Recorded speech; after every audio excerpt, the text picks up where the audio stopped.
Nel contesto di un'inflazione che ha rallentato in tutta Europa ed anche in Italia, il Friuli Venezia Giulia con la crescita dell'1,1% continua ad essere tra le regioni con il caro prezzi più alto, al quarto posto dietro a Veneto, Campania e Toscana.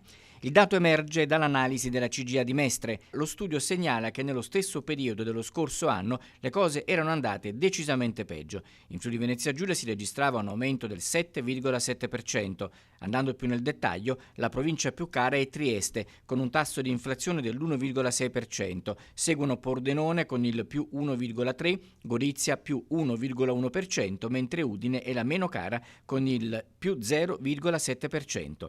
Il mondo delle imprese, visto il quadro comunque positivo, si attende ora dalla Banca Centrale Europea l'abbassamento del costo del denaro per favorire investimenti e sviluppo.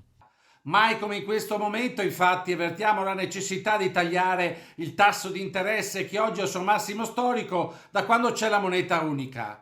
Una soglia ingiustificatamente elevata che sta ostacolando il ricorso ai prestiti bancari da parte delle famiglie e in particolar modo delle imprese di piccola dimensione.